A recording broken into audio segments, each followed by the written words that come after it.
Aku pungut wanita terlantar dari jalanan, tak disangka ia justru diam-diam tega, tidur dengan suamiku hingga hamil. Ternyata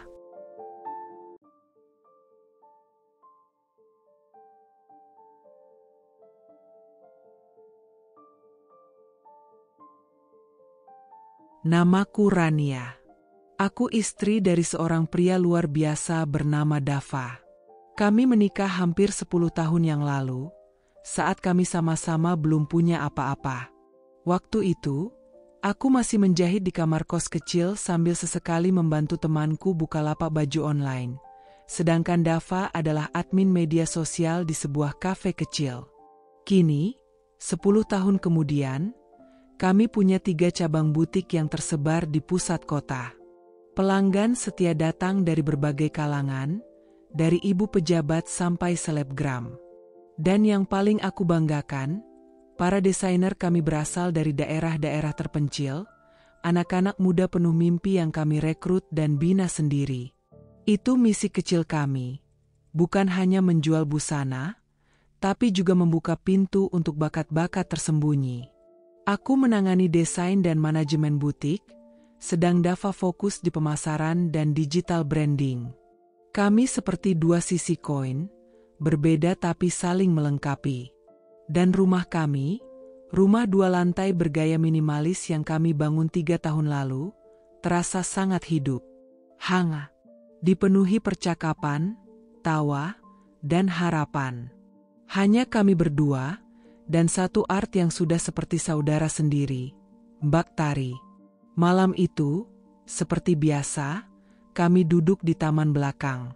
Angin mengalun pelan, membawa aroma melati dari pot yang aku tanam sendiri. Di atas meja, 2 cangkir teh melati mengepulkan uap.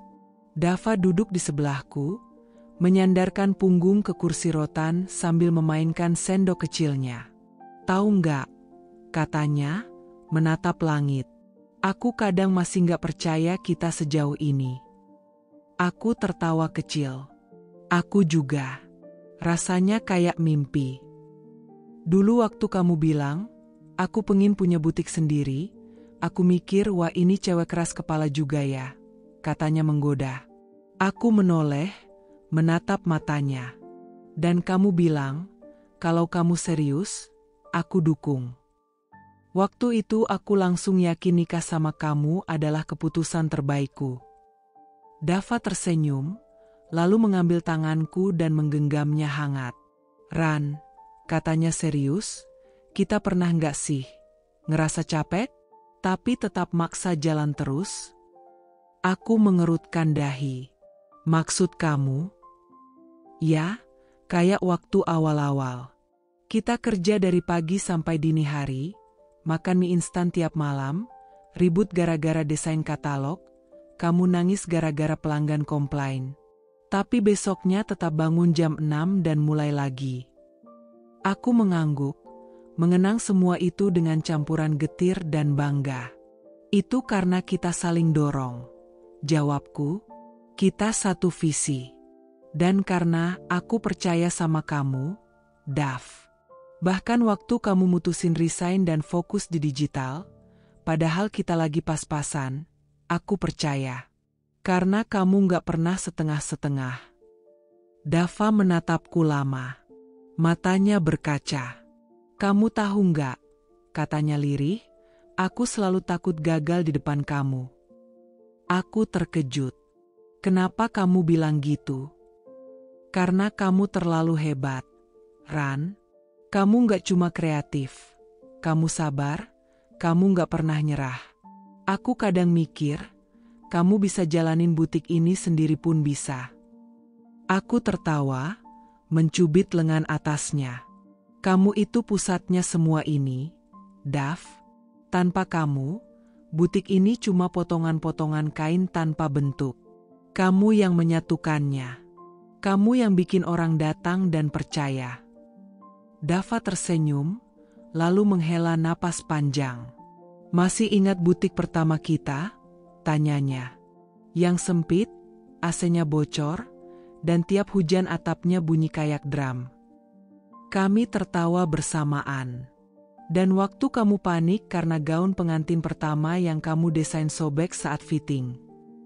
Dan kamu dengan muka sok tenang jahit ulang semalaman, aku menimpali. Tawa kami pecah, mengisi langit malam yang tenang. Ran, kata Dava setelah diam sejenak. Kalau suatu hari nanti, semuanya berubah, kamu masih akan tetap percaya sama aku. Pertanyaannya membuatku menoleh cepat. Apa maksudmu? Tanyaku pelan. Enggak, cuma bertanya aja. Kamu tahu, dunia makin cepat berubah. Tantangan makin besar. Kadang aku takut, perubahan itu mengubah kita juga. Aku menggenggam tangannya erat. Kita bukan pasangan sempurna, Dav. Kita pasti berubah. Tapi aku percaya, cinta kita nggak berubah. Dia menatapku. Aku juga percaya itu. Kami duduk dalam diam beberapa saat. Tak butuh kata-kata. Karena kami sudah saling tahu isi hati masing-masing. Lalu Dava berdiri, menyambar gitarnya yang selalu disimpan di dekat kursi taman. Ia memetik dawai-dawainya dengan tenang, memainkan lagu lama yang dulu ia nyanyikan waktu kami pertama kali kencan. Aku tersenyum lebar. Masih ingat nada-nadanya? Godaku. Lupa dikit-dikit, tapi cinta sama kamu masih utuh, katanya sambil mulai bernyanyi pelan. Suara gitarnya berpadu dengan suara jangkrik dan desiran angin. Suasana malam itu terasa begitu utuh. Sederhana, tapi hangat. Aku menatap suamiku, pria yang selama ini berjalan bersamaku, jatuh bangun bersamaku, membangun mimpi bersamaku. Dalam hatiku, aku tahu, selama kami bisa duduk seperti ini, tertawa dan berbagi secangkir teh, maka semua akan baik-baik saja. Malam itu seharusnya seperti malam-malam biasanya. Aku menutup butik dengan senyum lega, memeriksa daftar orderan hari esok, lalu pulang ke rumah dan duduk di taman belakang bersama Dava, ditemani teh melati dan percakapan hangat. Tapi tidak malam ini. Saat aku mengunci pintu kaca butik cabang pusat, langkahku terhenti. Di bawah papan nama butik bertuliskan, Rania Dava Atelier, terlihat sesosok tubuh tergeletak. Seorang wanita muda, berbaring dengan beralaskan kardus, mengenakan jaket lusuh, rambutnya acak-acakan, dan tubuhnya menggigil hebat. Aku mendekat dengan hati-hati. Mbak, panggilku pelan. Dia membuka mata pelan, matanya sayu dan tampak ketakutan. Wajahnya pucat, nafasnya terdengar sesak. Aku maaf, aku cuma numpang tidur sebentar. Aku nggak punya tempat lain. Suaranya lirih, nyaris tak terdengar. Nggak apa-apa, kamu sakit? Tanyaku cepat. Dia menggeleng, lalu tiba-tiba tubuhnya limbung. Aku menangkapnya sebelum dia benar-benar jatuh. Instingku langsung mengambil alih. Ayo ikut aku. Sini, kamu masuk dulu ke dalam, kataku sambil membuka kembali pintu butik. Saat aku menuntunnya masuk, Ayu, karyawan butik yang sudah bekerja denganku sejak tahun keempat, masih sibuk merapikan rak kain. Mbak, siapa itu? Tanya Ayu curiga, menghentikan aktivitasnya. Dia butuh tempat hangat. Aku nggak tega lihat dia tidur di luar seperti itu. Ayu langsung berdiri dan berjalan mendekat, matanya menyipit. Tapi, Mbak, kita kan nggak kenal siapa dia. Jangan-jangan. Aku tahu apa yang kamu pikirkan, Ayu, tapi coba lihat dia baik-baik. Dia bukan orang jahat. Dia cuma butuh pertolongan. Wanita muda itu duduk lemas di sofa butik, memeluk perutnya. Aku cepat-cepat mengambil selimut di gudang dan menyodorkan segelas air. Aku Rania. Kamu siapa namanya? Nadia, jawabnya lirih. Aku kabur dari rumah.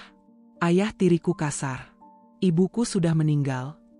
Aku dan Ayu saling pandang. Nadanya tak melebih-lebihkan. Tak ada dramatisasi. Hanya suara lelah dari orang yang kehilangan tempat untuk kembali. Udah makan? Tanyaku. Dia menggeleng cepat. Seharian cuma minum air.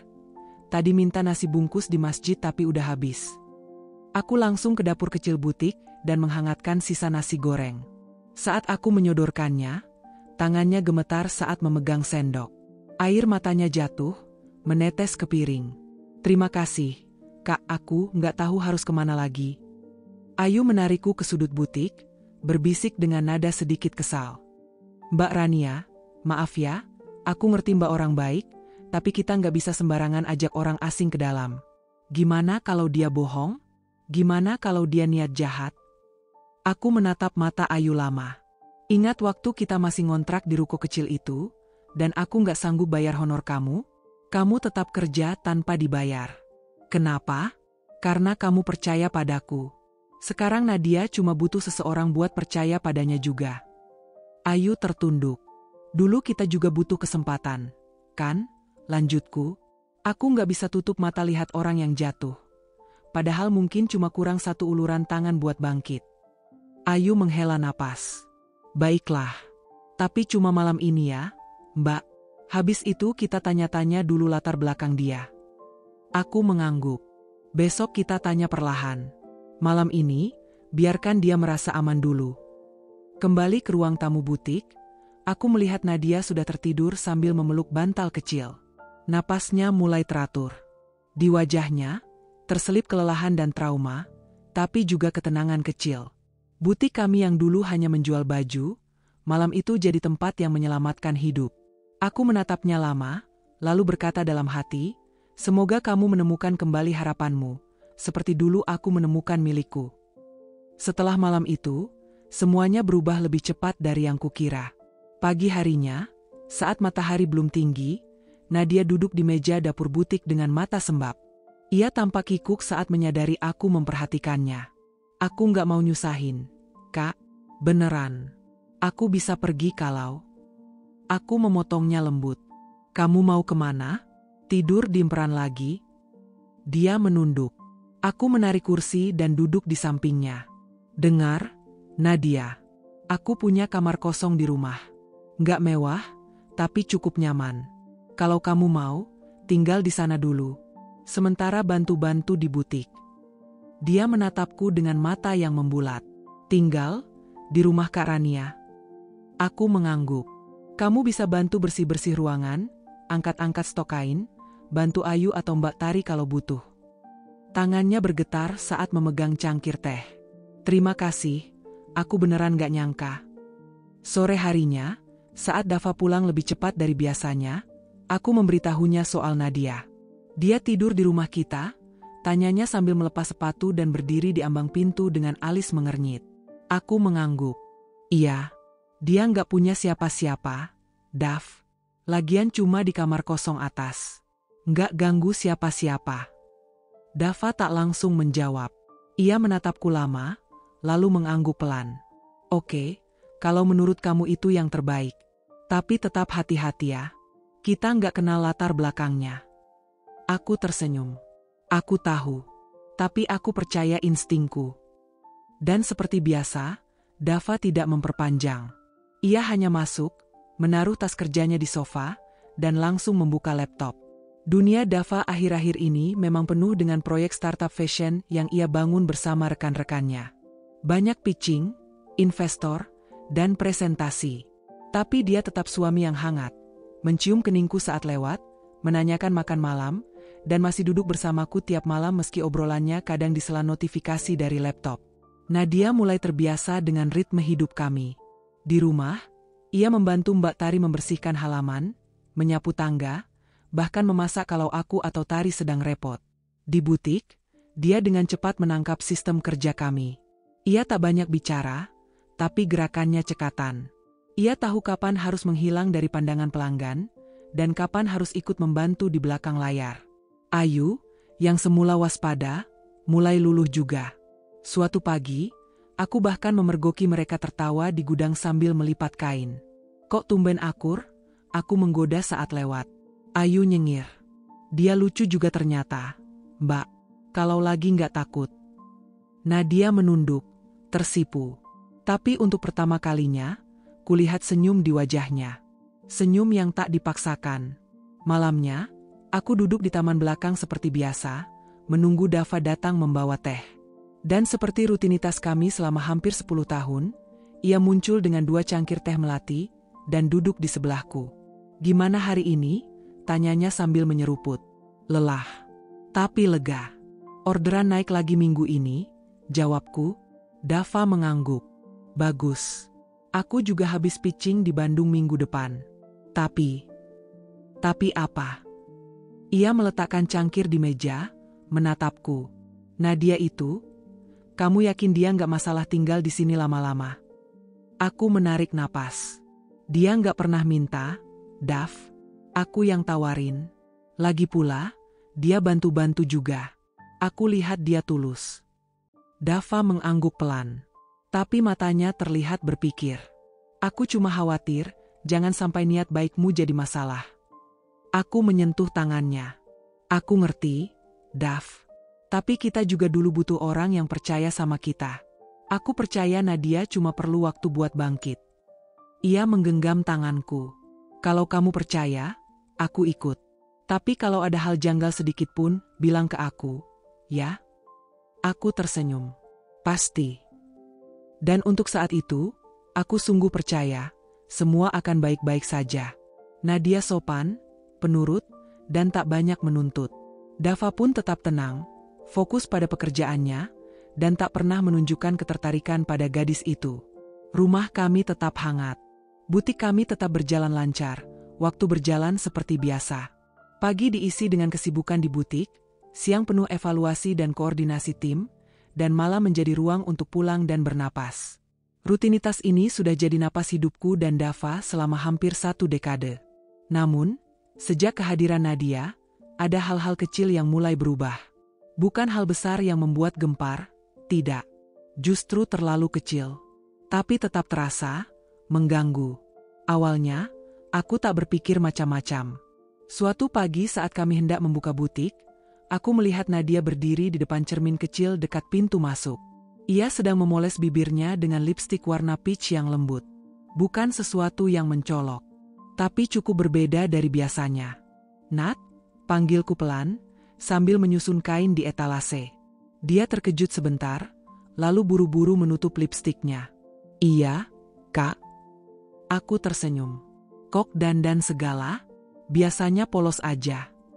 Nadia menggigit bibirnya, lalu menjawab dengan cepat, biar nggak malu sama pelanggan. "Kak, masa muka aku kusam terus?" Aku mengangguk, lalu kembali ke pekerjaanku. Penjelasan itu terdengar logis. Lagi pula, penampilan adalah bagian dari kesan pertama, apalagi di butik yang menjual busana elegan dan modis. Tapi kemudian, Ayu datang ke ruang belakang sambil setengah berbisik padaku. "Mbak," katanya sambil menyapu lantai gudang, "Mbak sadar nggak si Nadia sekarang tiap hari pakai parfum?" Aku menoleh. "Parfum? Oh, iya, aku sempat nyium. Lembut sih baunya." "Lembut, tapi tajam kalau dipakai buat narik perhatian," gumam Ayu, lalu melanjutkan, "apalagi dia senyum-senyum terus tiap kali Pak Dava lewat." Aku tertawa kecil, berusaha tak terlalu ambil pusing. "Ayu, kamu jangan terlalu banyak curiga. Mungkin dia cuma senang karena hidupnya mulai stabil." Ayu mengangkat bahu. "Ya semoga aja. Tapi aku perempuan juga, Mbak. Aku lihat caranya senyum beda. Liatin Pak Dava kayak, ya, kayak ada rasa gitu." Aku diam. Ingin membantah, tapi sedikit ragu. Sore itu, saat aku sedang menghitung stok bahan baru di meja kerja butik, aku mendengar tawa dari arah ruang fitting. Suara Dava, lalu suara Nadia. Aku mendekat sambil membawa catatan, dan saat aku lewat, aku melihat Nadia sedang tertawa kecil sambil menyerahkan tablet ke Dava. Mereka tampak membicarakan sesuatu di layar. Kak Rania," seru Nadia cepat saat melihatku. Aku tersenyum. "Lagi ngobrol apa nih?" "Ini, Kak," jawab Nadia cepat. "Aku tadi iseng cari-cari ide desain di Pinterest, terus aku kasih lihat ke Kak Dava, Siapa tahu bisa jadi inspirasi buat kampanye digital yang baru. Dava menimpali sambil mengangguk. Idenya oke juga, loh. Bisa dijadiin konten teaser mingguan. Aku mengangguk, walau ada sesuatu di dalam diriku yang aneh. Sesuatu yang dingin.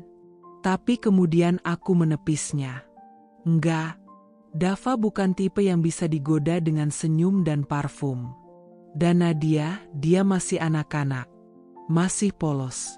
Namun malam itu, saat kami duduk di taman belakang seperti biasa, aku akhirnya membuka suara.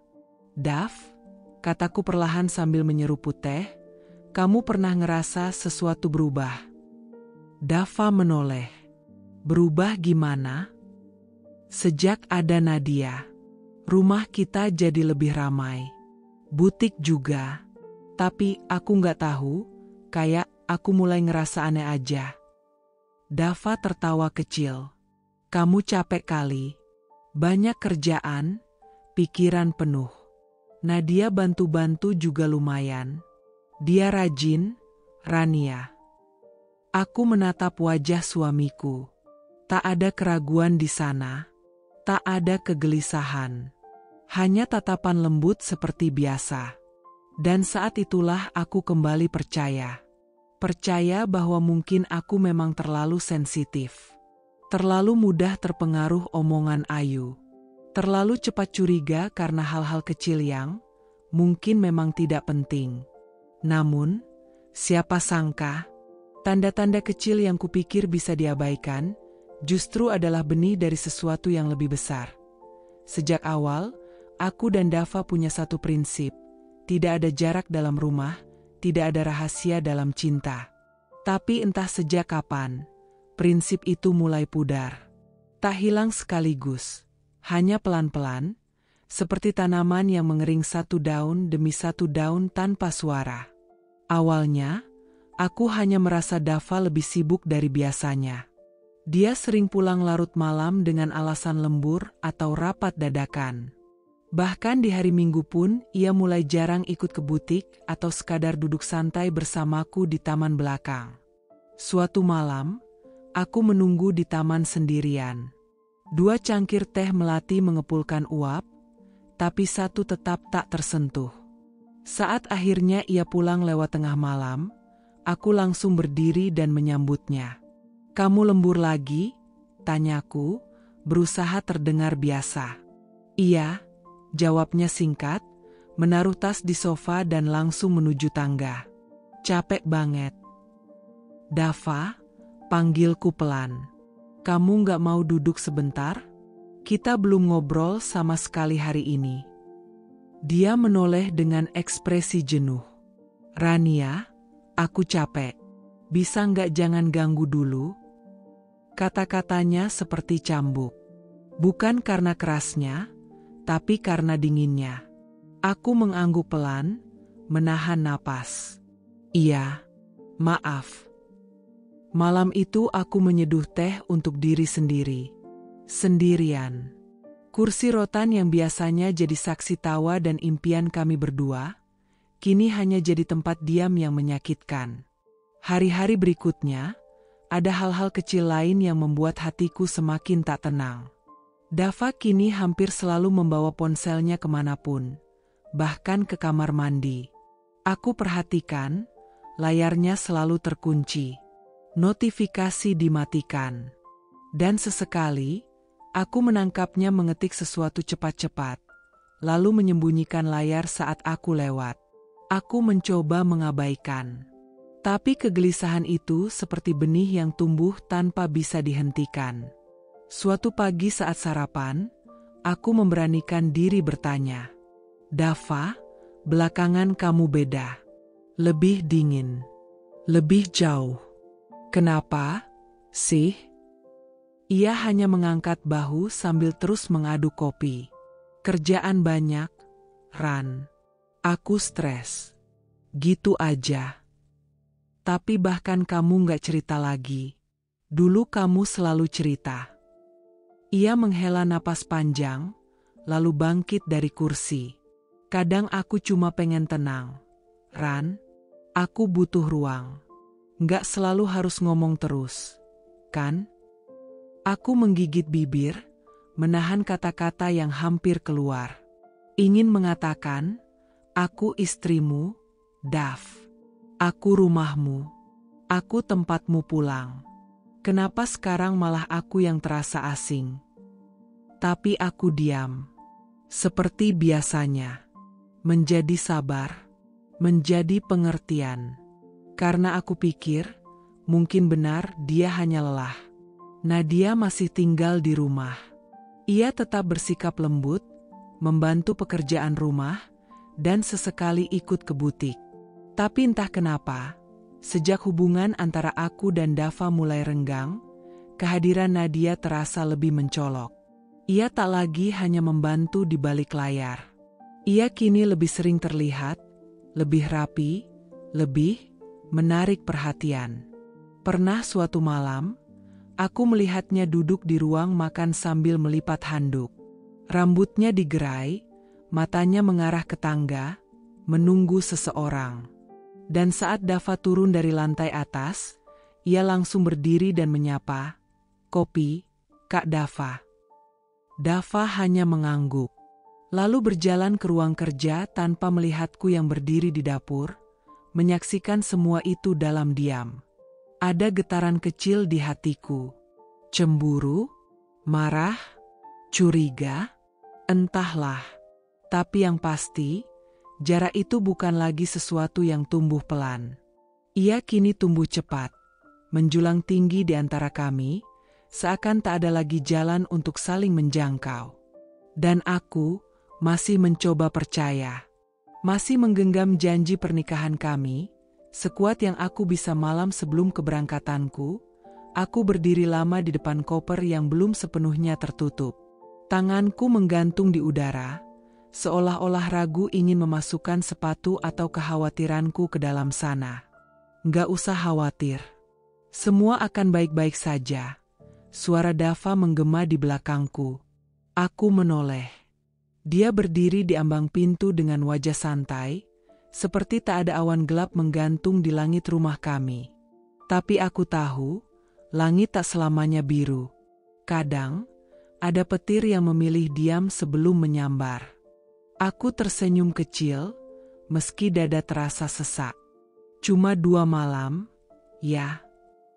Iya, katanya. Ia mendekat dan meraih koperku, lalu menggulungnya ke dekat pintu. Fokus ke forum itu, Rania. Kamu harus bangga. Butikmu masuk undangan nasional. Itu luar biasa. Aku mengangguk. Tapi di hatiku, sesuatu berkecamuk. Malam itu, saat Dava tertidur, aku membuka laci meja rias dengan pelan. Dari bawah tumpukan skarf dan bros, aku mengeluarkan kotak kecil berwarna hitam, kamera mini yang kubeli 2 minggu lalu. Benda itu hanya seukuran kancing, tapi kemampuannya merekam gambar dan suara membuatku menahan napas. Aku tak pernah ingin jadi istri yang curiga. Tapi aku juga tak ingin jadi perempuan yang dibutakan cinta, hingga tak bisa membaca luka di balik senyum. Aku tak mencari bukti untuk menyakiti diri sendiri. Aku hanya ingin tahu, apakah firasatku benar, atau hanya cemburu yang tak punya dasar. Dengan pelan, aku menempelkan kamera itu di sudut lemari baju, mengarah ke ranjang. Sudut itu cukup tersembunyi, tapi bisa melihat siapa saja yang masuk kamar ini. Hari pertama di luar kota. Forum desain itu mewah dan menegangkan. Ruangan besar dengan lantai marmer putih, lampu kristal menggantung, dan ratusan peserta dari berbagai kota. Tapi pikiranku tak pernah benar-benar tinggal di sini. Pikiranku tertinggal di rumah, di kamar, di balik dinding yang kini sedang merekam.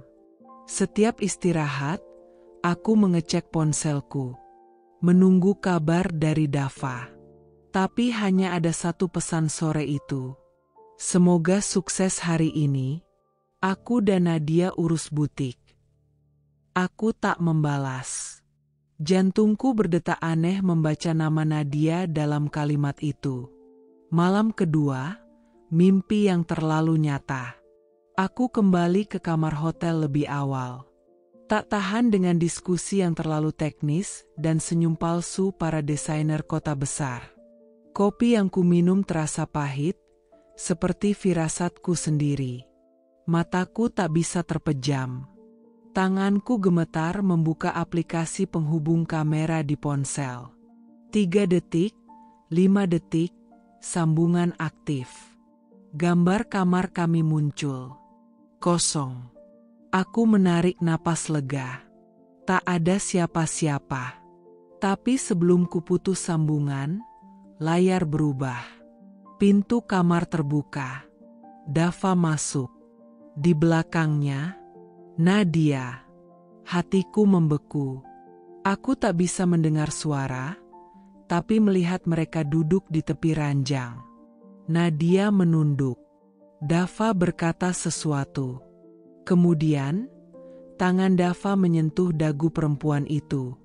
Tubuhku gemetar. Dunia di sekelilingku berubah jadi ruang hampa. Sunyi. Dingin. Nadia tampak ragu. Tapi kemudian, dia mengangguk. Dan layar menampilkan adegan yang membuat perutku mual. Aku ingin menjerit. Tapi tak ada suara yang keluar. Tanganku menutup mulut sendiri. Air mata jatuh begitu saja, menetes ke layar ponsel yang masih memutar pengkhianatan itu dalam kualitas tinggi. Pulang. Aku tak langsung konfrontasi. Aku pulang dengan diam. Dengan wajah tenang yang kupasang seperti topeng porselen. Dava menyambutku dengan pelukan hangat. Gimana acaranya? Luar biasa, jawabku pendek. Kupeluk dia. Dan saat wajahku menempel di dadanya, aku tahu, aku memeluk seorang pengkhianat yang masih memakai aroma tubuh perempuan lain. Nadia pun menyambutku di dapur. Selamat datang, Kak, katanya. Lirih, lembut, dan palsu. Aku hanya menatapnya sesaat. Terima kasih ya, sudah bantu jaga rumah. Dia menunduk. Sama-sama. Aku tidak meledak hari itu. Aku tidak menyerang. Karena perempuan sepertiku tidak akan membalas luka dengan teriakan. Aku akan membuat mereka takut dengan diamku. Membuat mereka gelisah dengan senyum tenangku. Aku mulai menyusun rencana.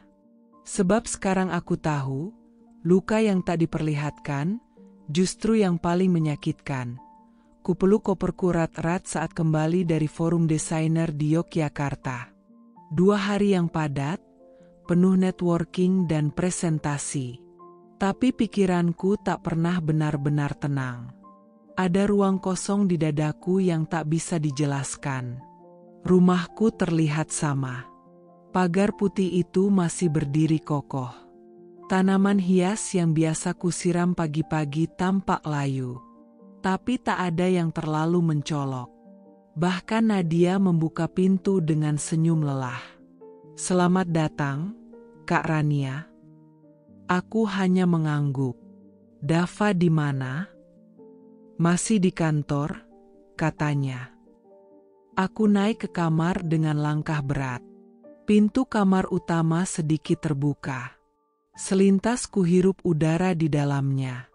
Ada aroma asing yang samar. Aroma tubuh asing, bukan milikku. Spray diganti, tapi gorden kusut. Aku tahu rapi seperti apa yang biasa kulakukan, dan ini bukan hasil tanganku. Kupandangi lemari. Semuanya seperti semula. Tapi hatiku tetap tak yakin. Lalu aku ingat, kamera kecil di balik vas bunga di atas lemari. Kamera kecil dengan daya rekam 2 hari. Tanganku gemetar saat mengambil memory card-nya. Kulempar tas dan koperku begitu saja. Kututup pintu kamar. Kutarik gorden. Kupasang memory card itu ke laptop. Jantungku berdegup makin kencang saat file demi file muncul. Malam pertama, tak ada yang aneh. Tapi malam kedua, ku klik video itu. Waktu menunjukkan pukul 22.47 malam. Dava masuk. Sendiri. Ku lepas napas perlahan. Mungkin aku salah. Tapi 5 menit kemudian, Nadia muncul. Rambutnya tergerai, memakai kaos putih tipis dan celana pendek. Mereka tertawa. Dava duduk di tepi ranjang, dan Nadia berdiri di depannya. Lalu, jemari Dava menarik tangan Nadia. Perempuan itu tertawa pelan. Tubuhnya condong ke depan. Bibir mereka bertemu. Pelan, lalu dalam. Aku menutup mulutku. Tapi suara isak mulai lolos juga. Video itu terus berjalan. Nadia menanggalkan bajunya sendiri, lalu Dava memeluk tubuhnya di atas tempat tidur kami. Di ranjang yang kami beli dari hasil kerja lembur. Di kamar yang dulunya saksi tawa kami sebagai suami istri. Tidak, tidak. Dava, kenapa kamu? Gumamku sambil menangis terseduh. Tanganku refleks menghentikan video. Tapi bayangannya tetap menari di benakku. Punggung Dava, desahan tawa mereka, kasur berguncang, semua seperti paku yang mencabik-cabik hatiku. Aku terduduk di lantai. Dinding kamarku bergeming, tapi kepalaku terasa berputar. Aku ingin berteriak, ingin membanting sesuatu. Tapi tak satu pun bisa keluar. Tangisku tercekik di tenggorokan. Kupeluk lututku. Kupikir kami baik-baik saja. Kupikir Dava hanyalah suami sibuk yang kelelahan. Kupikir Nadia hanya gadis malang yang butuh tempat. Kupikir kesetiaannya bisa kujaga dengan kepercayaan. Tapi ternyata kepercayaanku dibayar dengan pengkhianatan di balik pintu rumahku sendiri. Kupandangi cermin besar di sudut kamar. Disitulah aku sering berdiri tiap pagi, memulas lipstik dan menyisir rambut.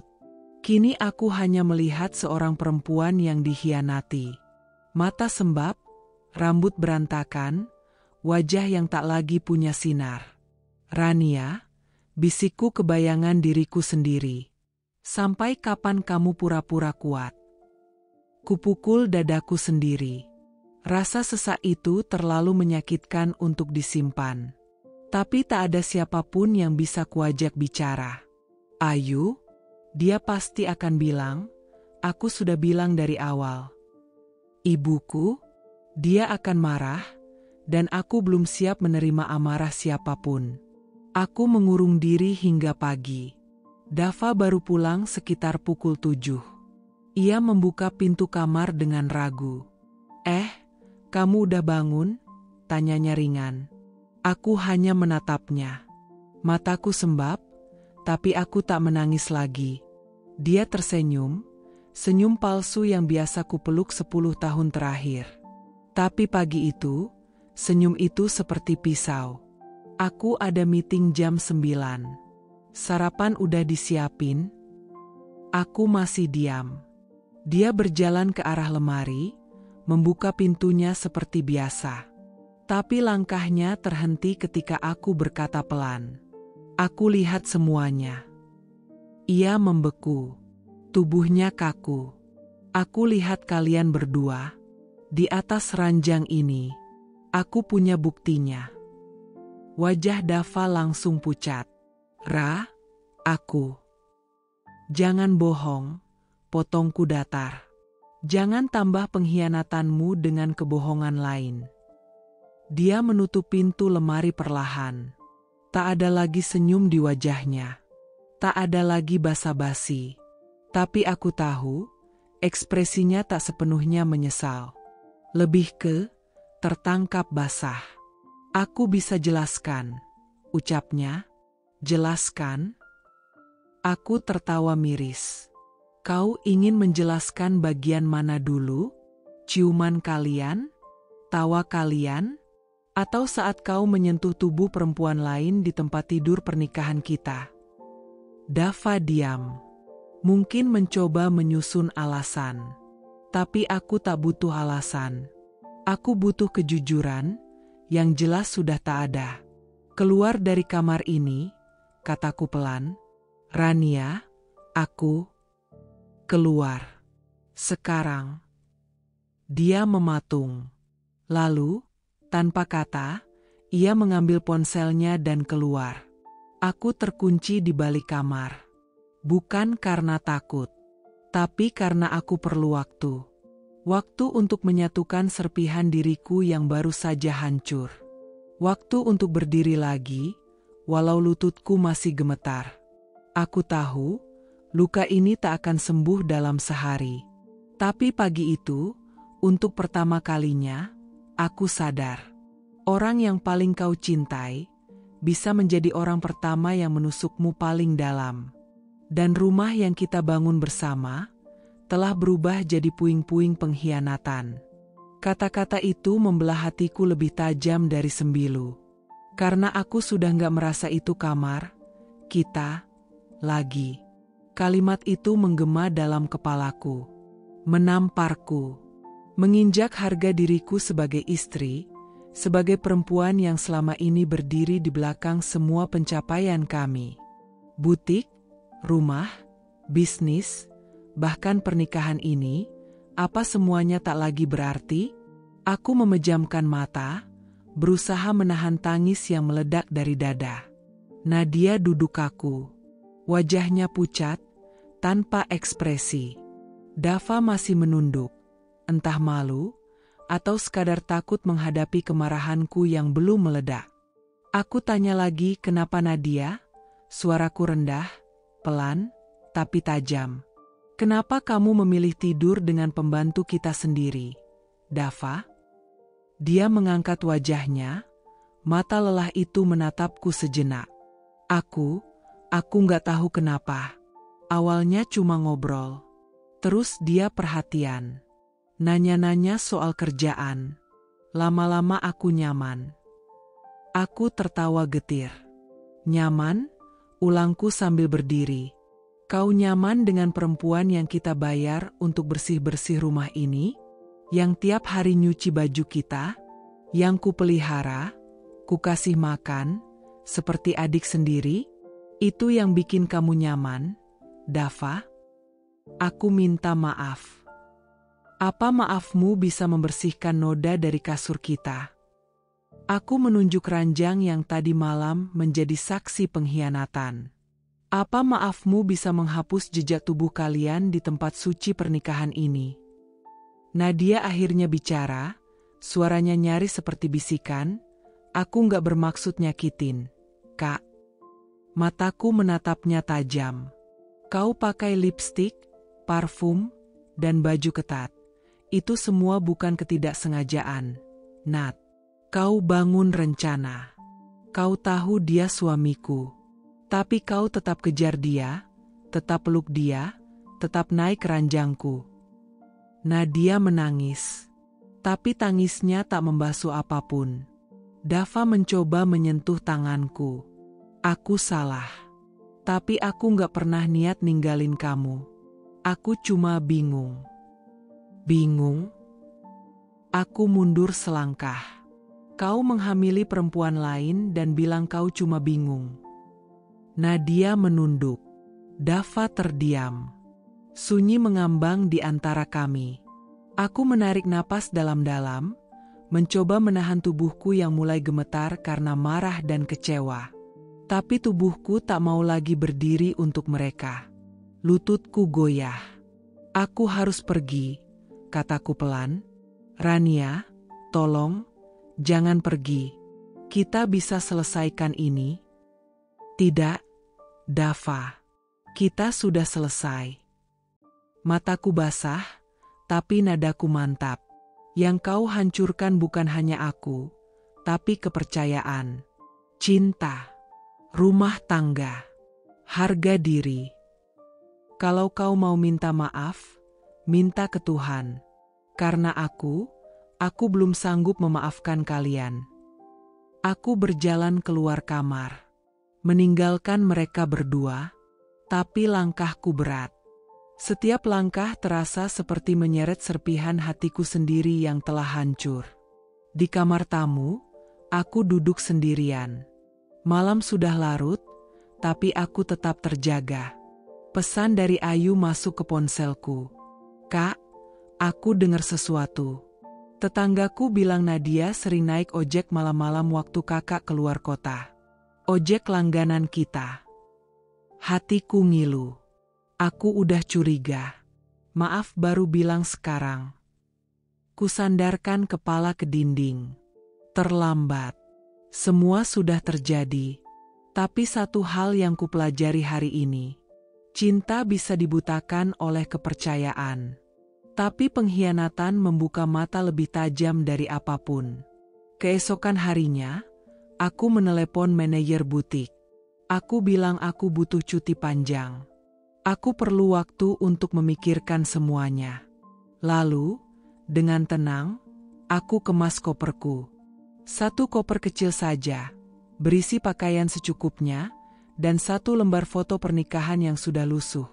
Aku tidak tahu apakah aku ingin membakarnya atau menyimpannya sebagai pelajaran. Sebelum keluar rumah, aku menatap Dava yang duduk di ruang tamu. Matanya sayu. Tapi aku tak berkata apapun. Nadia sudah pergi sejak pagi. Entah kemana. Dan aku tak peduli. "Rania," Dava memanggilku. Aku berhenti di ambang pintu. Menoleh, tapi tak sepenuhnya menatap wajahnya. "Kau ingin aku tinggal?" tanyaku. Dia diam, tak menjawab. Dan disitulah aku tahu, dia bahkan tak cukup berani untuk meminta maaf sepenuhnya, atau meminta aku bertahan sepenuh hati. Aku melangkah pergi. Di rumah Ayu, aku menetap sementara. Ia memelukku saat pertama kali melihatku datang dengan mata bengkak dan langkah lunglai. "Kak, kamu nggak sendiri. Aku di sini. Kita semua di sini." Malam itu, aku menangis di pelukan sahabatku.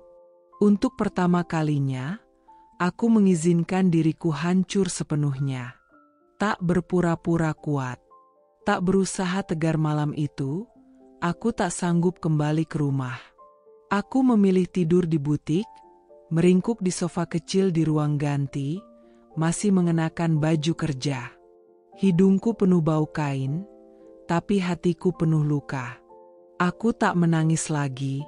Tangisku sudah habis semalam, saat melihat ranjangku ternodai oleh pengkhianatan paling kejam yang bisa dibayangkan seorang istri. Pagi harinya, aku pulang hanya untuk mengambil beberapa pakaian dan dokumen penting. Saat aku masuk, Dava sudah menungguku di ruang tamu dengan wajah datar. Ia tidak minta maaf. Tidak juga tampak bersalah. "Rania, kita akhiri saja. Kita sudah terlalu jauh berbeda." Aku menoleh pelan, mencoba menelaah kata-katanya. "Kita?" Seolah aku bagian dari kehancuran ini. "Kita?" tanyaku pelan. "Kau berselingkuh, dan sekarang kau bilang, kita terlalu berbeda?" Dava menghela napas, duduk bersandar di sofa. "Aku lelah, Ran. Hidup sama kamu tuh rasanya kayak tinggal di museum. Semuanya rapi, indah, tapi nggak ada kehangatan." Aku tertawa getir. Suara tawaku menggema seperti retakan kaca. "Museum? Kau bilang hidup denganku seperti museum? Padahal aku yang merawat semuanya, dari bisnismu sampai bajumu yang kusetrika tiap pagi. Dan kamu bilang hidup ini dingin." Dia hanya diam, memandangku tanpa rasa. Entah kemana perginya Dava yang dulu, yang mengelus rambutku setiap malam, yang mencium keningku sebelum tidur, yang menangis bersamaku saat butik pertama kami hampir bangkrut. Sekarang kau tinggal bersama dia? Tanyaku tajam. Dava menghindari tatapanku. Untuk sementara, Nadia tinggal di apartemen. Tapi aku rasa, lebih baik kamu yang pergi. Aku terpaku. Dadaku sesak. Rumah ini, rumah yang kuisi dengan cinta dan kerja keras, kini bukan lagi milikku. Bukan karena surat tanah, tapi karena jiwa rumah ini telah dicuri oleh perempuan lain, dan lelaki yang kucintai membiarkannya terjadi. Kau ingin aku pergi? Suaraku hampir tak terdengar. Daripada kita terus bertengkar. Aku cuma gak mau makin menyakiti kamu, katanya enteng. Oh, kau sudah menyakitiku cukup dalam, Dava. Terlalu dalam. Aku berdiri, menatap sekeliling. Foto pernikahan kami masih tergantung di dinding. Tapi aku sudah tak melihat kenangan di sana, hanya ironi.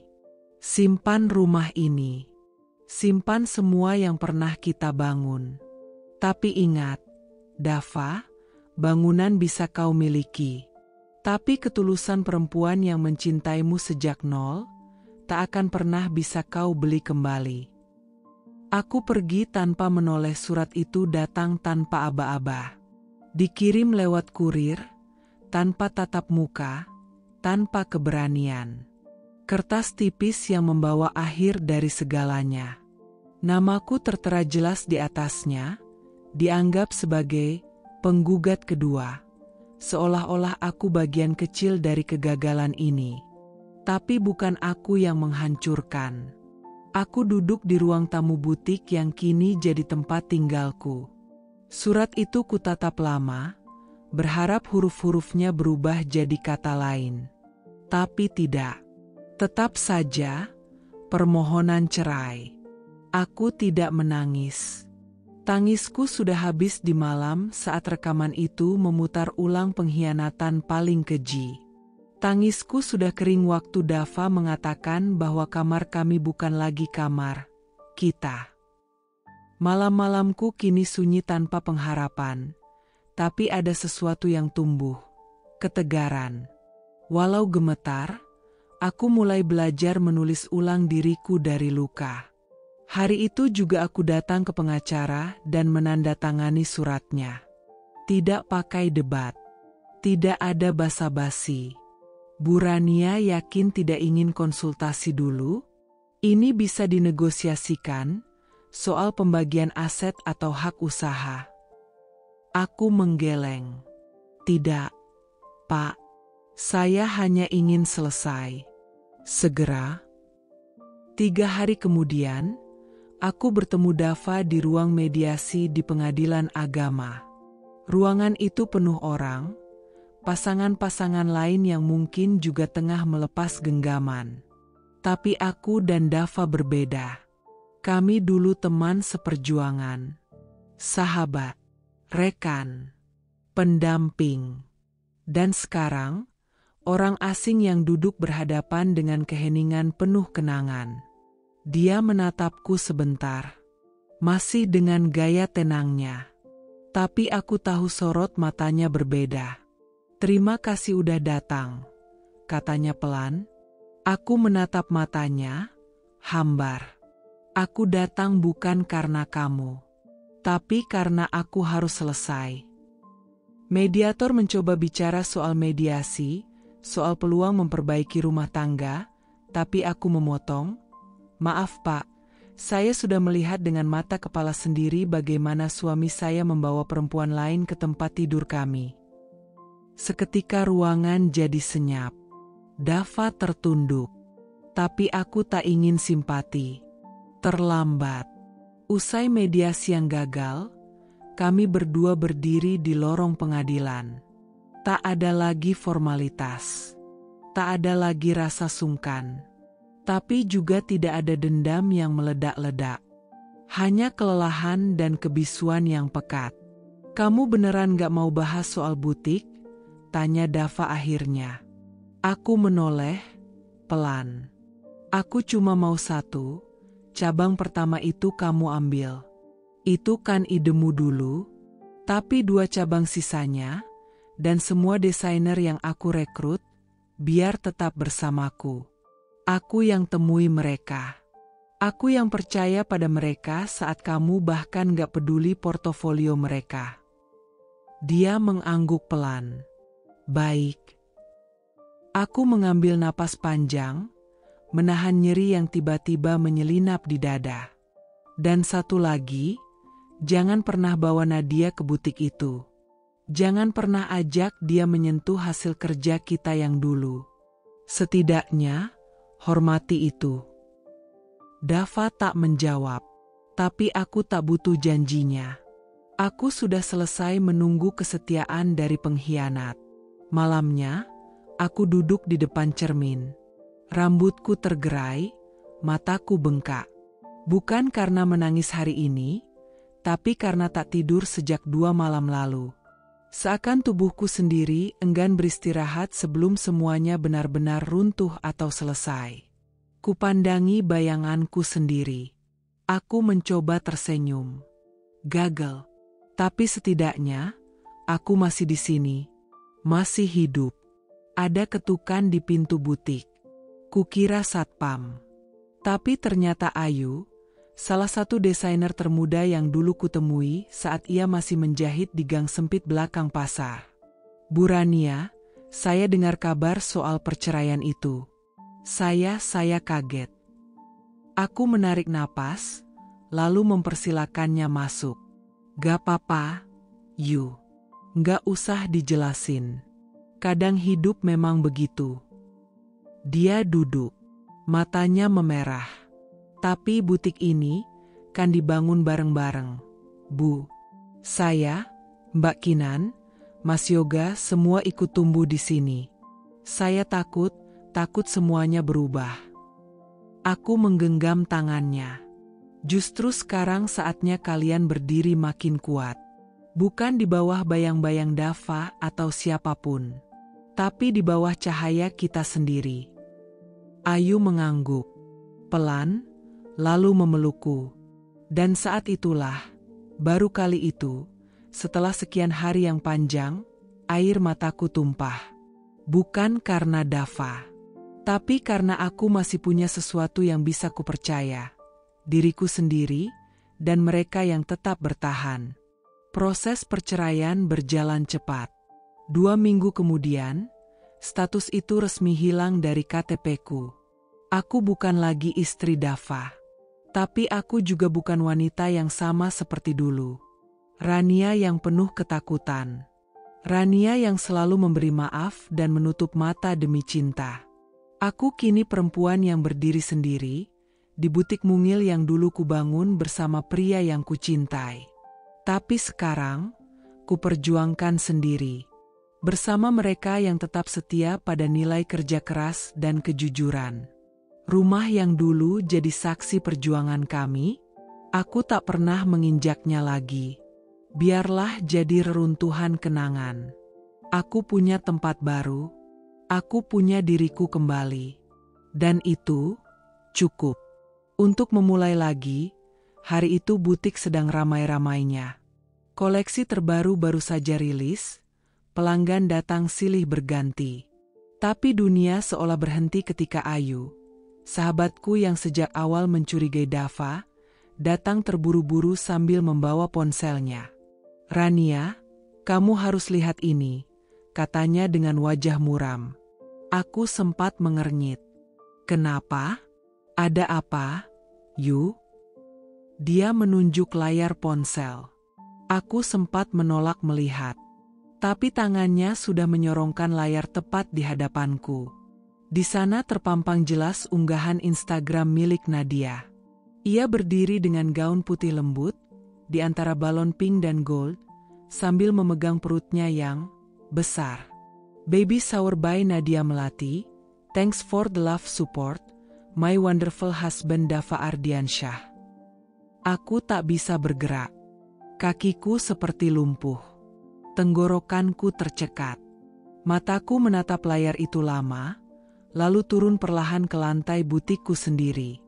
Ruangan yang tadi penuh tawa dan canda pelanggan, kini bagai gema kosong yang menyakitkan. Ayu menggenggam tanganku. Dia hamil, Ran, dan mereka sudah resmi menikah diam-diam bulan lalu. Aku baru tahu dari postingan ini. Aku mengangguk perlahan. Tapi rasanya seperti ditikam berulang-ulang di tempat yang sama. Jadi, selama ini mereka sudah menjalin hubungan jauh lebih lama dari yang kuperkirakan? Selama aku sibuk mengurusi cabang butik, mengurus karyawan, mencoba menyelamatkan rumah tangga yang retak, mereka bercinta, mereka tertawa, mereka membangun masa depan di balik kehancuran hidupku. Baby shower, bisikku pelan, hampir tak terdengar. Iya, Ayu menjawab lirih. Tanganku gemetar mengambil ponselku sendiri. Aku membuka galeri, menatap satu foto lama, foto aku dan Dava saat butik pertama kami diresmikan. Kami tersenyum di depan papan nama. Nadia berdiri tak jauh di belakang kami. Dulu dia hanya staf magang. Sekarang, dia istri baru mantan suamiku. Aku tak tahu mana yang lebih menyakitkan, dikhianati atau ditertawakan. Karena dari caption Nadia yang lembut itu, dari ekspresi bahagia di wajah Dava yang berdiri di samping balon-balon pesta, aku tahu mereka menang. Dan mereka merayakannya di atas reruntuhan hidupku. Malam itu aku duduk sendirian di meja kasir. Lampu butik sudah dimatikan.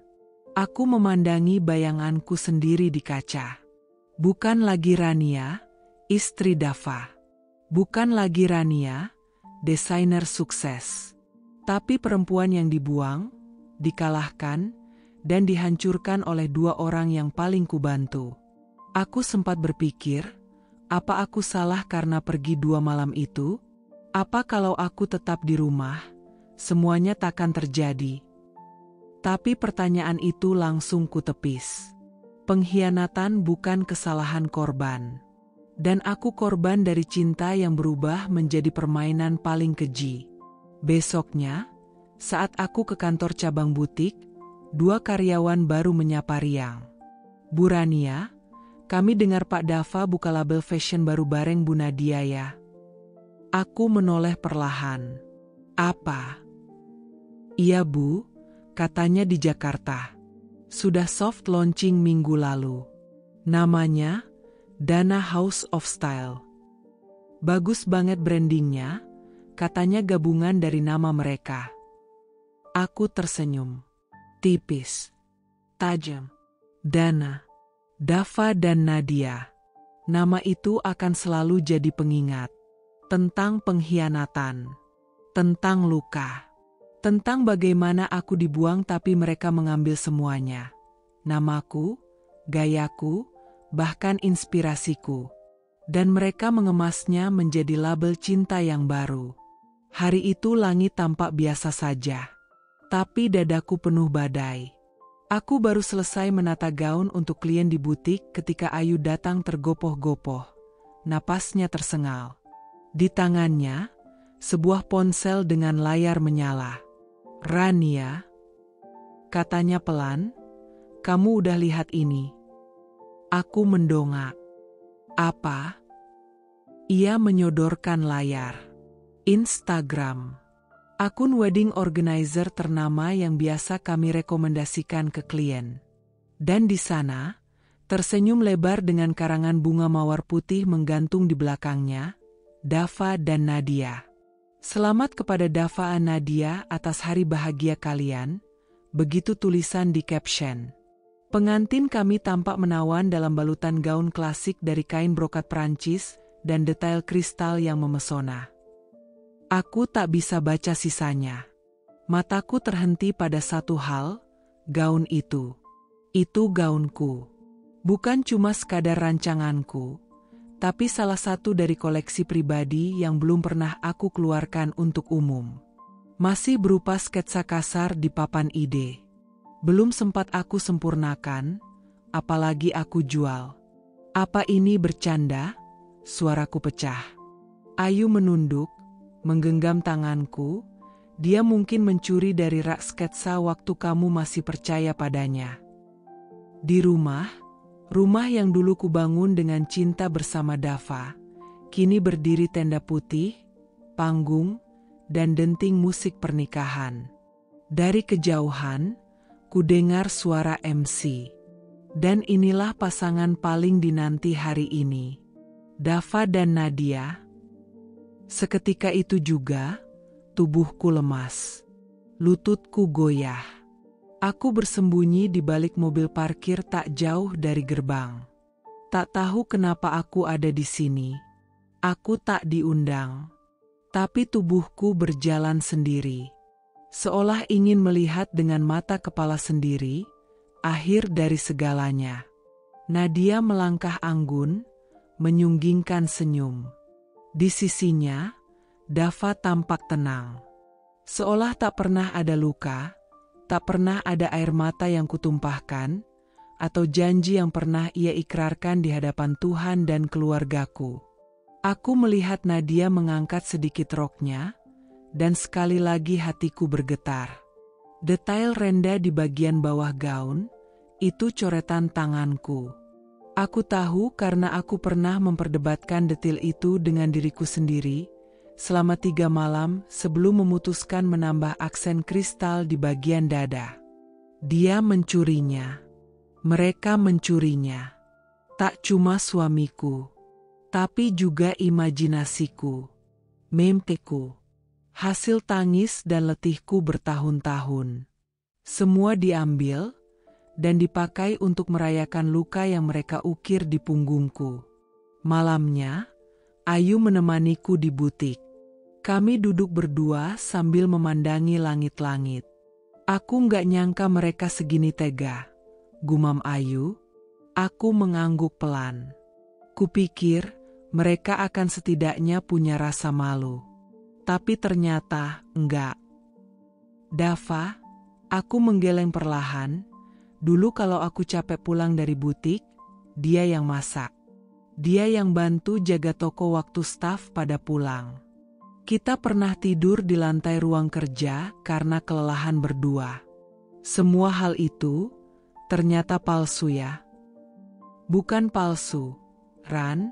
Ayu memegang pundakku, tapi dia memilih melupakan semua itu demi perempuan yang lebih muda dan mungkin lebih mudah dia kontrol.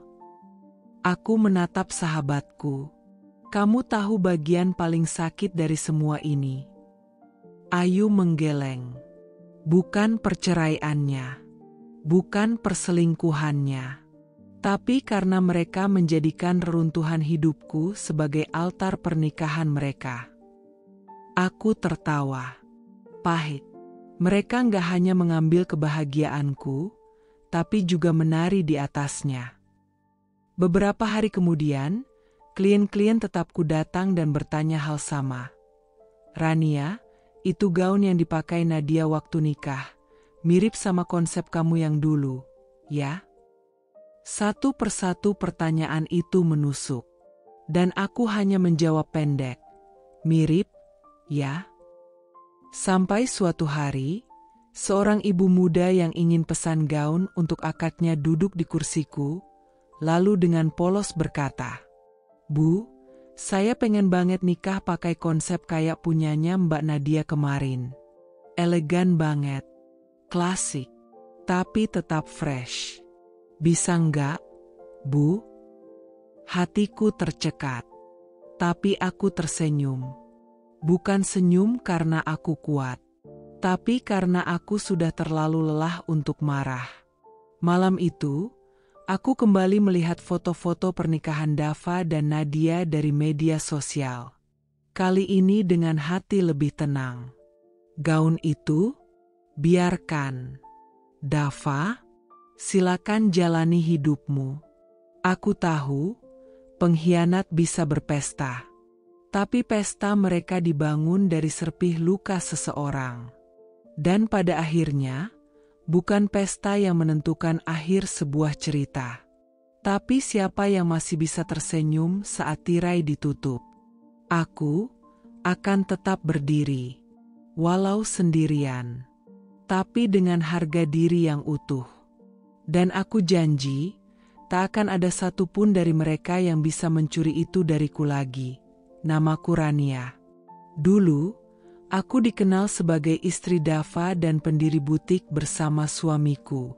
Tapi semua itu kini hanya serpihan masa lalu. Setelah perceraian kami, aku membawa sisa-sisa yang masih kutahan agar tidak hancur.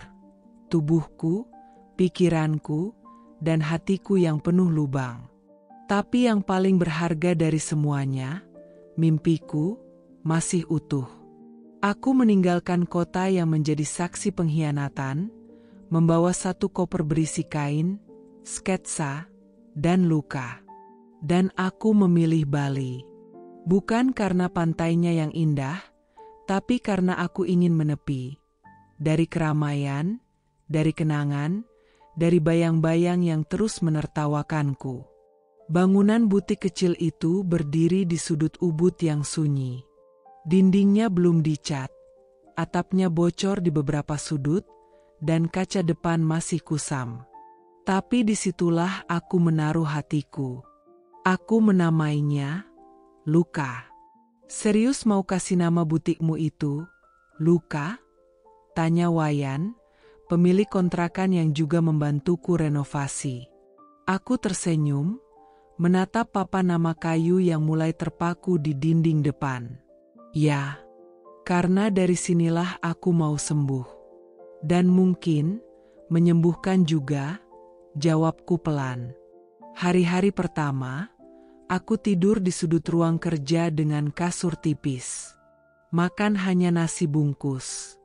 Tapi tangan ini tak berhenti menjahit. Tak berhenti merancang. Kain-kain polos itu kujahit sambil menangis, sambil mengingat. Tapi lambat laun, benang dan air mata itu menjelma jadi karya. 2 bulan sejak pembukaan, butikku belum ramai. Tapi suatu sore, seorang wanita masuk, dengan mata bengkak dan wajah penuh luka batin. Aku dengar butik ini dibuat oleh desainer yang pernah diselingkuhi suaminya dan ditinggalkan. Itu kamu? Tanyanya lirih. Aku menatapnya. Aku bisa saja menyangkal. Tapi aku hanya mengangguk. Dia mengangguk balik. Buatkan aku gaun, bukan untuk pernikahan, tapi untuk merayakan perceraian. Hari itu menjadi awal. Awal bagi deretan perempuan yang datang bukan hanya ingin cantik, tapi ingin sembuh. Mereka bukan hanya klien, mereka seperti saudara seperjuangan. Butikku mulai dikenal. Media lokal menulis artikel berjudul "Luka, butik untuk perempuan yang pernah hancur dan bangkit lagi."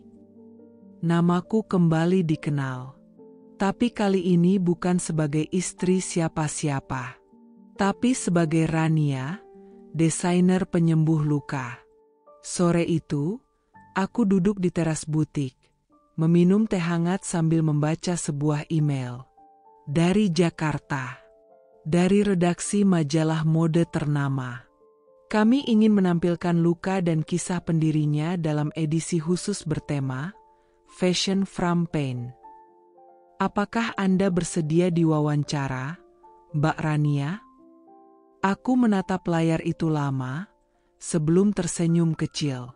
Aku membalas, dengan senang hati. Tiba-tiba, ponselku berbunyi. Nomor tidak dikenal.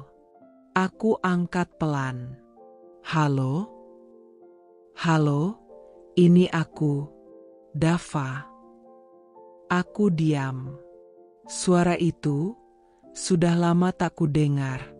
Tapi tetap saja, dada ini mengencang. Ada apa? Tanyaku datar. Aku cuma ingin bilang selamat. Aku baca artikelnya di media sosial. Butikmu hebat, Ran. Aku tak tahu harus tertawa atau menangis. Orang yang dulu menghancurkan mimpiku kini memuji kemandirianku. Terima kasih. Tapi semua ini lahir dari luka yang kamu dan dia tinggalkan. Dia diam lama di seberang. Aku tahu aku salah. Tapi aku kadang kangen masa-masa dulu. Kita dulu tim yang hebat. Aku menatap langit senja yang perlahan memerah. Kita dulu pasangan yang saling percaya. Sekarang, kamu dan Nadia mungkin pasangan yang saling menutupi. Jawabku tenang. Rania, aku nggak membencimu lagi, Dava. Tapi jangan harap bisa kembali ke hidupku. Karena hidupku yang sekarang tak lagi menyediakan ruang untuk pengkhianat. Klik. Kututup sambungan itu. Tidak dengan amarah, tapi dengan kedamaian. Beberapa hari kemudian, seorang klien baru datang. Namanya Alma. Seorang guru SMA yang baru saja bercerai karena suaminya berselingkuh dengan muridnya sendiri. Aku ingin dress yang kuat, tapi lembut. Tegas, tapi tetap feminin, katanya. Aku menggambar sketsa sambil mendengarnya bercerita. Ia menangis, lalu tertawa. Dan aku ikut tersenyum. Saat ia mencoba gaunnya seminggu kemudian, ia berkata di depan cermin, "Aku merasa seperti diriku sendiri lagi.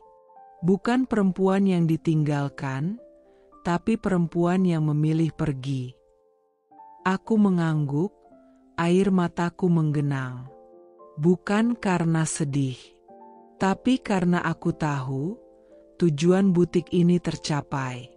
Bukan sekadar menjual pakaian, tapi membalut luka, menjahit harga diri, dan memulihkan rasa percaya diri yang dirampas.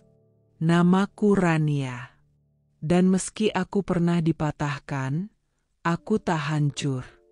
Kini, aku tak tinggal di rumah yang dulu kupenuhi cinta tapi dikhianati.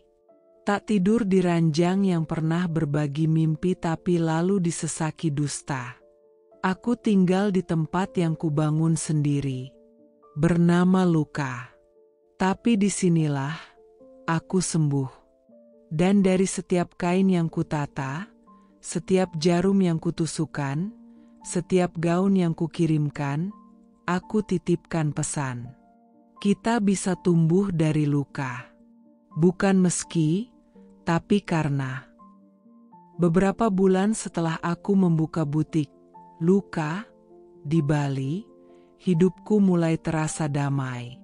Tak ada lagi bisikan pengkhianatan, tak ada lagi luka yang dipaksa kusangkal. Di butik kecil yang menghadap pantai itu, aku menciptakan gaun demi gaun dengan benang yang kusulam dari pengalaman. Setiap tusukan jarum, seperti obat untuk ingatan yang dulu menyakitkan. Namun ketenangan itu bukan berarti dunia berhenti berputar. Suatu sore, Ayu datang. Ia membawa kabar. Matanya tak bisa menyembunyikan rasa terkejut dan getir. "Ran, kamu tahu?" tanyanya pelan. Aku menatapnya tanpa ekspresi. "Tahu apa?" "Dava bangkrut. Bisnisnya kolaps. Katanya salah ambil keputusan, salah manajemen. Butik pusat ditutup. 2 cabang dijual murah."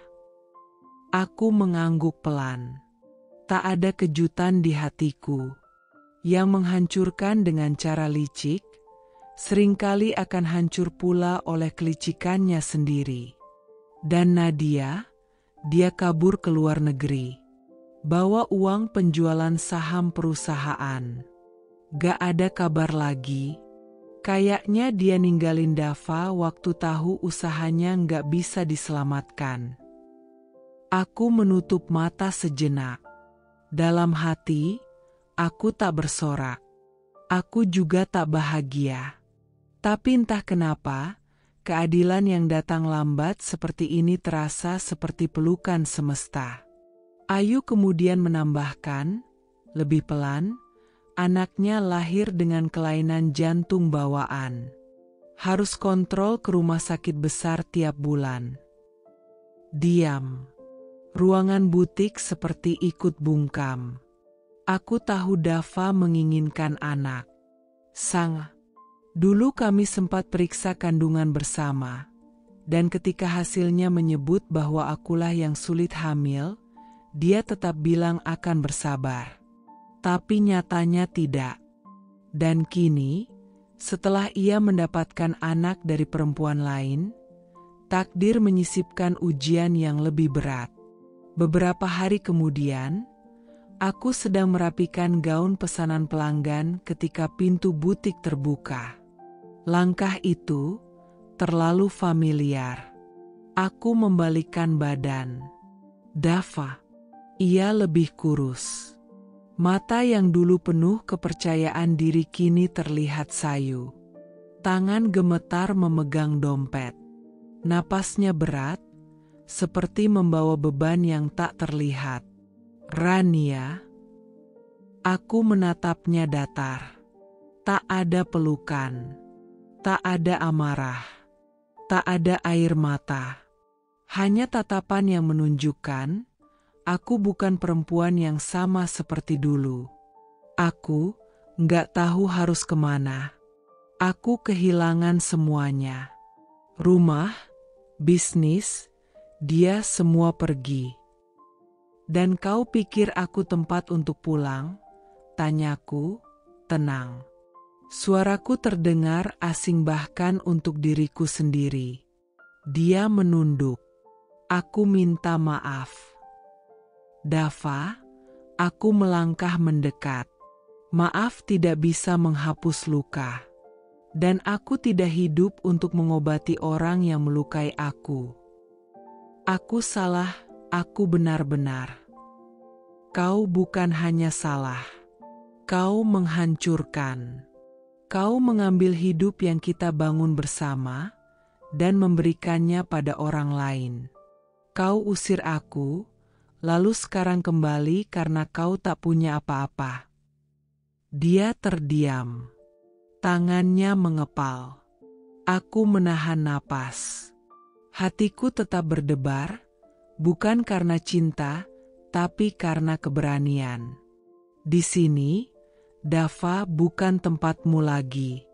Butik ini lahir dari air mata yang kau abaikan. Dari malam-malam panjang saat aku tidur di lantai toko demi bisnis yang kita bangun. Tapi kau pilih wanita lain.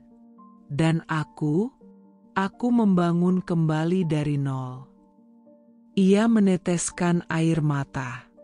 Aku hanya ingin kau tahu. Aku menyesal. Aku tersenyum kecil. Aku tahu. Tapi penyesalan tidak memberiku apa-apa. Aku melangkah ke arah pintu, membukanya lebar. Pergilah. Ia menatapku sekali lagi. Mungkin mengharapkan pelukan. Atau setidaknya tatapan hangat. Tapi aku hanya memberinya satu hal. Kebebasan untuk pergi, tanpa pernah kembali. Begitu pintu tertutup kembali, aku menatap pantulan diriku di cermin. Aku tersenyum pelan. Ya, karma itu nyata. Tapi aku tidak menunggunya datang. Aku melangkah sebelum itu tiba. Dan itulah yang menyelamatkanku. Senja di Bali selalu indah. Meski kadang juga menyakitkan. Hari itu langit berwarna jingga pekat seperti terbakar. Kontras dengan warna butik baruku, luka, yang berwarna putih tenang. Aku sedang menata gaun di etalase saat suara itu terdengar. Lirih, nyaris tak percaya. Ran. Aku membalikkan badan. Sosok itu berdiri di depan pintu kaca, tampak seperti seseorang yang baru saja kehilangan seluruh dunia. Lusuh, rambutnya berantakan, Wajahnya kurus dan mata cekungnya tak lagi memiliki cahaya. Tangannya menggenggam topi lusuh, tubuhnya agak gemetar. Dava, pria yang dulu kuanggap rumah. Pria yang dulu kupeluk dengan seluruh hidupku. Kini berdiri seperti pengemis di depan tempat yang kubangun dari reruntuhan luka yang ia tinggalkan. Aku membuka pintu pelan. "Ran, aku nggak punya siapa-siapa lagi," katanya lirih. Suaranya pecah, "Tolong aku." Aku diam. Menatapnya, ada rasa asing yang tak bisa kujelaskan. Bukan benci, tapi juga bukan cinta. Mungkin ini yang disebut hampa, ketika luka telah dijahit oleh waktu dan perjuangan, hingga tak menyisakan rasa. Ia menunduk, seperti tahu bahwa dirinya tak pantas. Aku tahu aku salah, aku bodoh. Nadia pergi. Dia bawa semua uang. Aku bangkrut, Ran. Semua hancur. Aku cuma butuh satu orang aja yang bisa dengar aku. Kamu. Aku menarik napas pelan, menjaga nadaku tetap tenang. "Dava," kataku akhirnya, suaraku datar namun jelas. "Aku pernah memberimu cinta, rumah, dan kepercayaan. Tapi kau tukar itu semua dengan tubuh dan kebohongan." Dia mengangkat wajahnya. "Aku tahu. Aku nyesel, Ran. Sumpah aku nyesel." "Sayangnya," potongku, "penyesalanmu datang terlambat. Waktu itu aku menangis di lantai ruang tamu, sementara kalian berpesta di balik senyum. Kalian rayakan kebahagiaan di atas luka yang kalian torehkan di hatiku." Dia menatapku, berlinang. "Ran, aku udah kehilangan semuanya. Bahkan anak kami lahir dengan kondisi yang..." "Tuhan, beraninya kau datang ke sini." Aku mengangkat alis. "Setelah semua penghinaan yang kau biarkan terjadi. Setelah kalian memajang perut hamil itu dengan bangga, mengundang orang-orang untuk merayakan pengkhianatan. Setelah dia pakai gaunku, desainku sendiri, di pernikahan kalian." Dava mulai menangis. Air mata yang dulu ingin sekali kulihat sebagai penyesalan, tapi kini malah terasa menjijikan. "Aku nggak minta kita balikan, Ran. Aku tahu, kamu udah beda sekarang. Tapi, aku cuma pengen bicara. Dengar suaramu. Rasain sedikit kehangatan dari orang yang dulu pernah sayang sama aku." Aku nyaris tertawa. Getir. "Kamu salah tempat kalau cari kehangatan, Dav. Yang kau lihat di sini bukan lagi wanita yang menunggumu pulang, yang memasakkan makan malam, atau yang begadang nyelesain laporan butik kalian." Aku mendekat, berdiri hanya beberapa jengkal darinya. "Kau sedang berdiri di depan perempuan yang bertahan dari gempa yang kau sebabkan. Aku yang dulu mati di hari kau dan Nadia saling suap-suapan di foto baby shower itu." Dia terisak. "Aku bodoh, Ran. Nadia nggak kayak kamu. Dia ninggalin aku waktu susah. Waktu aku bangkrut, dia jual saham semua dan kabur. Aku kira dia cinta." Aku menatapnya, mata kami bertemu. Tapi tidak ada api cinta, hanya luka yang kini telah menjadi batu nisan. "Kau salah. Bukan kamu yang kehilangan segalanya. Aku yang dulu kehilangan diriku sendiri demi kamu. Aku kehilangan martabatku, ketenanganku, harga diriku, bahkan rumahku sendiri. Tapi aku memilih untuk hidup sendiri. Dan itu lebih baik daripada hidup dalam kebohongan. Dia terduduk di bangku kecil di depan butik, tubuhnya gemetar, seperti tak mampu lagi menahan berat hidup. "Ran, boleh aku tidur di sini malam ini? Bukan di dalam, cukup di luar sini. Aku nggak tahu harus kemana." Aku menatap bangku itu, lalu wajahnya. "Bali penuh penginapan murah. Dan kamu bukan pengemis," kataku pelan tapi tegas. "Kalau kamu bisa datang ke sini, kamu juga bisa cari jalan untuk hidupmu. Seperti aku dulu." Dia tertunduk, tak berkata-kata. Aku melangkah masuk kembali ke dalam butik, lalu membalik badan. "Dava." Dia mengangkat kepala pelan. "Terima kasih sudah datang. Karena dari semua yang kamu bawa hari ini, penyesalan, kesedihan, kehancuran, kau mengingatkanku bahwa keputusanku dulu benar. Meninggalkanmu adalah bentuk tertinggi dari mencintai diriku sendiri." Kudorong pintu kaca. Kudengar suara isaknya semakin keras saat pintu tertutup. Tapi aku tak menoleh.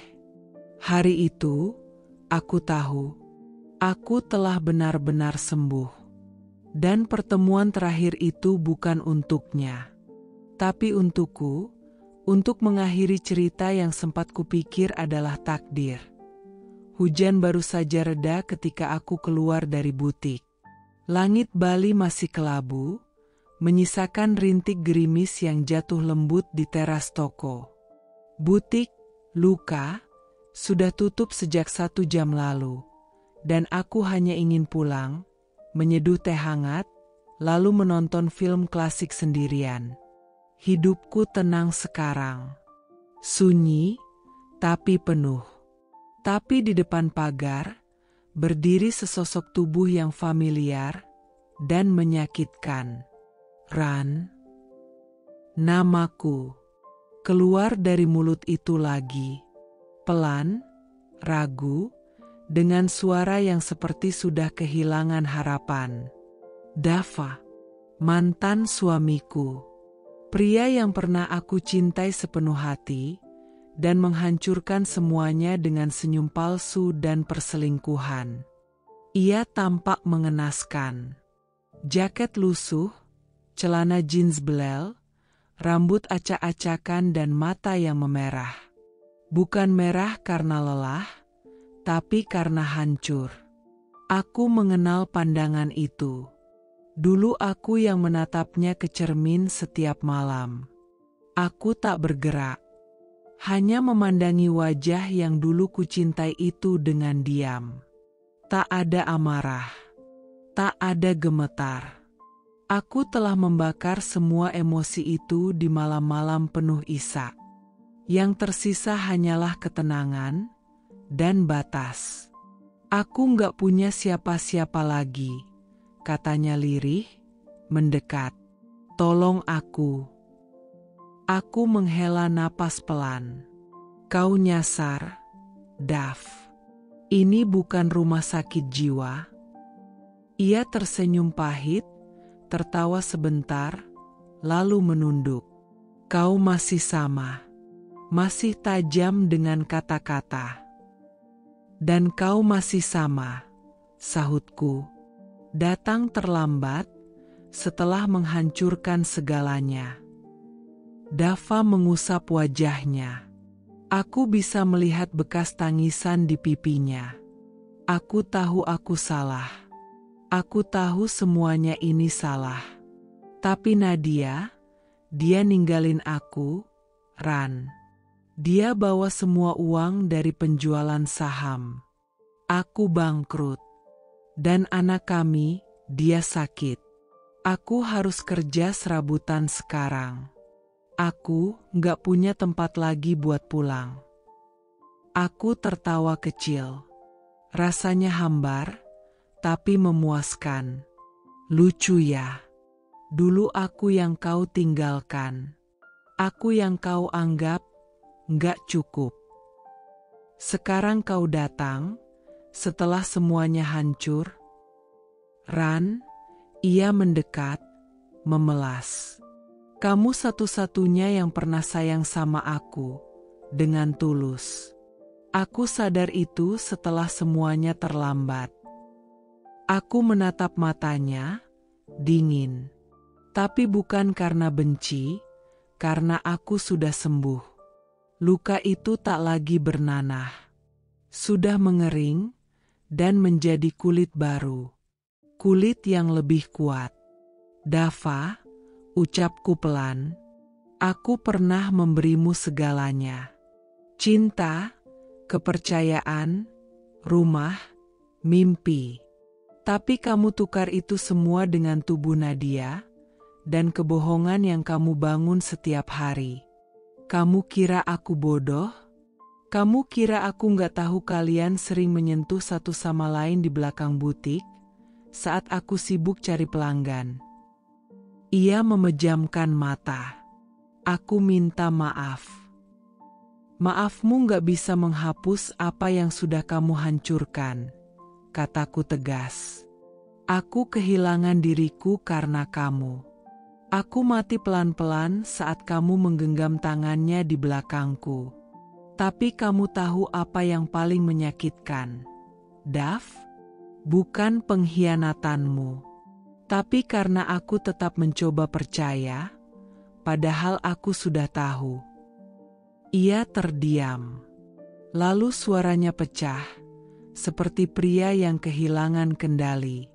Aku sudah nggak punya siapa-siapa. Ran, bahkan anakku butuh operasi. Aku nggak tahu harus kemana lagi. Aku datang ke sini bukan cuma buat minta tolong. Aku datang karena aku masih cinta sama kamu. Aku menahan tawa sinis yang ingin meledak. Cinta? Aku mendekat padanya. Kalau itu cinta, kenapa kamu tidur dengan sahabatku? Kalau itu cinta, kenapa kamu tega menikahinya dengan gaun hasil curian dari Raideku? Kamu bahkan gak pernah minta maaf langsung waktu itu, Dav. Kamu cuma pergi dan mengira aku akan hancur. Karena aku pengecut, lirihnya. Karena aku takut lihat kamu. Aku menatapnya lama, dan akhirnya tersenyum. Senyum tulus. Bukan karena memaafkan, tapi karena aku tahu, aku sudah selesai dengan semua ini. Dava, bisikku, aku sudah menemukanku lagi. Tanpa kamu, aku sudah bangkit. Aku tak membenci kamu, tapi juga tak butuh kamu. Kamu masa lalu yang sudah habis masa kedaluarsanya. Ia menangis. Kali ini benar-benar. Dava, pria yang dulu selalu tampil gagah dan percaya diri, kini bersimpuh di depan butik bernama Luka. Di tempat di mana aku menambal setiap retakan yang ia buat. Aku mohon, aku cuma ingin tinggal di sini beberapa hari. Aku nggak tahu harus kemana. Aku menarik napas panjang. Lalu berkata pelan, tapi tegas, butik ini dibangun dari air mata. Dari pengkhianatan yang kamu dan Nadia tanam. Kamu nggak bisa datang dan menginjakkan kaki di sini seolah-olah kamu punya hak. Aku sudah memaafkanmu, Dav. Tapi aku tidak akan pernah kembali jadi perempuan yang bisa kau patahkan. Ia terduduk, tak mampu berkata apa-apa. Aku berjalan melewatinya, membuka pagar, lalu masuk. Tapi sebelum kututup pintu, aku menoleh. Terima kasih sudah datang, Dav, kataku. Sekarang aku bisa melihat langsung bahwa aku sudah sembuh. Pintu tertutup. Rintik hujan mulai turun lagi. Dan untuk pertama kalinya, aku tak menangis. Langit Bali pagi itu cerah. Hangatnya matahari menyapu pelataran butik, luka, yang kutata dengan cinta dan luka. Di depan pintu masuk, kalimat itu terpampang jelas di atas ukiran kayu. Tidak semua orang yang datang dalam hujan patut diberi pelindung. Beberapa membawa badai ke dalam rumahmu. Kalimat itu bukan sekadar kutipan, itu adalah pengingat tentang seseorang yang pernah kubukakan pintu selebar-lebarnya, hanya untuk melihatnya menyulut api dan meninggalkanku dalam reruntuhan. Aku melangkah masuk. Aroma lavender menyambutku, begitu pula tawa hangat para pegawai yang sudah seperti keluarga. Tita menghampiriku dengan secangkir kopi Bali. Pagi, Kak Rania. Hari ini ada pelanggan baru dari Jakarta. Ibu-ibu pejabat katanya. Mau fitting jam 11. Aku tersenyum. Terima kasih, Tit. Seperti biasa, arahkan ke ruang lilin, ya. Ruang itu adalah ruang paling tenang di butik luka. Dindingnya dilapisi warna lilac pucat. Musik instrumental lembut mengalun, seperti pelukan hangat bagi perempuan-perempuan yang datang membawa luka dan cerita. Di meja kerjaku, sketsa-sketsa baru menunggu untuk dituntaskan. Ada gaun berwarna anggrek untuk seorang janda muda yang baru saja kehilangan suaminya karena perselingkuhan. Ada juga setelan formal untuk perempuan yang baru berani meninggalkan rumah tangga penuh kekerasan. Aku tak sekadar menjahit kain. Aku merangkai pengakuan. Setiap benang adalah kalimat yang dulu tertahan. Setiap lipatan adalah pelukan bagi diri mereka sendiri. Dan entah kenapa, pagi ini hatiku terasa tenang. Menjelang siang, seorang pelanggan datang. Bukan ibu pejabat yang dijanjikan, tapi perempuan muda, usia awal 30-an, berwajah sendu dan mengenakan kerudung abu lembut. Selamat siang. Saya Nisa, ucapnya pelan. Saya dengar butik ini bisa bantu saya jadi diri saya lagi. Aku menatap matanya. Ada kemiripan dengan mataku di masa lalu, mata yang kehilangan arah tapi berusaha berdiri lagi. Aku mengangguk. Masuklah. Di sini, kita mulai dari siapa kamu ingin jadi. Dia duduk.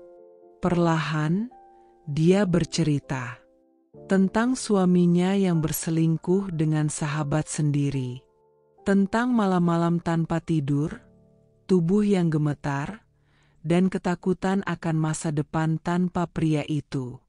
Aku mendengarkan, tidak menyela, tidak menghakimi.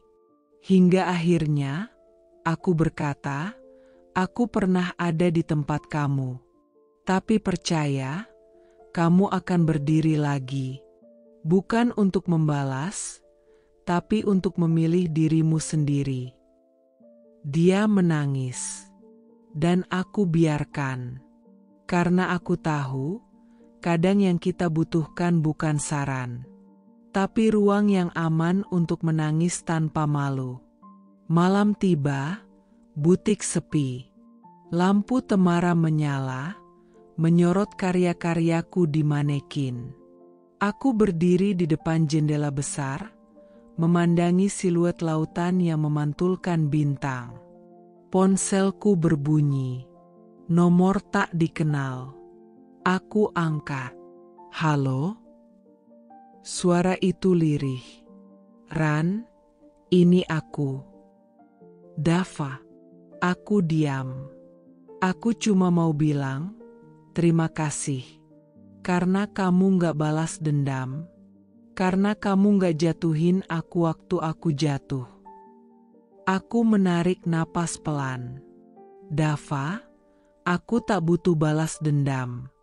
Kamu sudah cukup jatuh karena pilihanmu sendiri. Hening.